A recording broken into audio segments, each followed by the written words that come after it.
আওয়ামী লীগ এই সকল পরিকল্পনা করতেছে দিল্লিতে বসে। ফলে ভারত সরকারের প্রত্যক্ষ বা পরোক্ষ মদত ছাড়া আওয়ামী লীগ এই ধরনের পরিকল্পনা করতে পারে না। এবং অবশ্যই ওসমান হাদিরকে যারা হত্যা চেষ্টা জড়িত, আমরা তাদেরকে তো অবিলম্বে আজকের মধ্যে আমরা গ্রেফতার চেয়েছি। গতকালকের যে ঘটনা, এটা তো শুধু আসলে একজন ব্যক্তির সাথে বা একজন প্রার্থীর সাথে ঘটে যাওয়া ঘটনা না।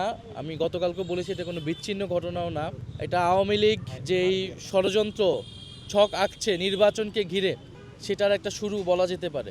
ফলে এই ধরনের পরিবেশকে আমরা কিভাবে একত্রে মোকাবেলা করব এবং সেটার জন্য যেই ফ্যাসিবাদ বিরোধী জাতীয় ঐক্য প্রয়োজন, সেটা যাতে অটুট থাকে।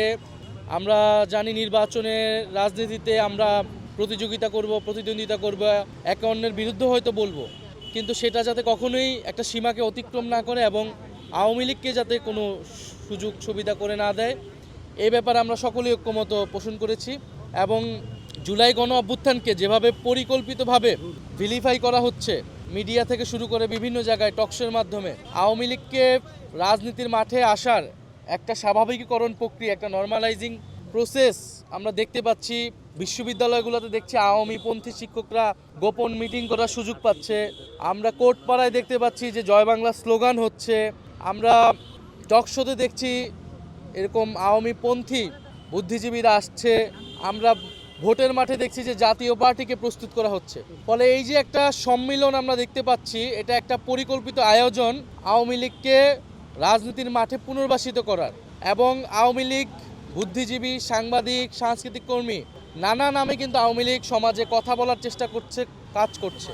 ফলে আওয়ামী লীগকে শুধু রাজনৈতিকভাবেই নয়, বা এই যে সন্ত্রাসী তাদেরকে তো মোকাবেলা করতে হবে প্রশাসনিকভাবে, কিন্তু একইভাবে বুদ্ধিভিত্তিকভাবে যে আওয়ামী লীগকে যারা রাজনীতির মাঠে আনার চেষ্টা করছে, এইটার বিরুদ্ধে আমাদের সকল দলকে তৎপর হতে হবে। কিভাবে কোর্টপাড়ায় জামিন হচ্ছে, এই আইনজীবীরা কোনো না কোনো দলের সাথে জড়িত, মিডিয়া হাউসগুলোর সাথে রাজনৈতিক একটা সংশ্লিষ্টতা থাকে আমরা জানি। ফলে সব দলকেই এই ভূমিকা নিতে হবে। আমরা আমাদের জায়গা থেকে সেটা বলেছি।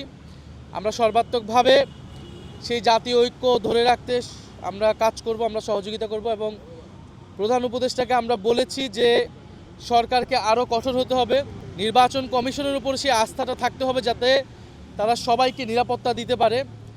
এবং অবশ্যই ওসমান হাদিরকে যারা হত্যা চেষ্টা জড়িত, আমরা তাদেরকে তো অবিলম্বে আজকের মধ্যে আমরা গ্রেফতার চেয়েছি। এবং শুধু তারাই নয়, বরং এই যে পরিকল্পনার সাথে যারা জড়িত তাদেরকেও যাতে সরকার কঠোর ব্যবস্থা নেয় আওয়ামী লীগের বিরুদ্ধে। এবং আমাদের আরেকটা জিনিস মনে রাখতে হবে যে আওয়ামী লীগ এই সকল পরিকল্পনা করতেছে দিল্লিতে বসে।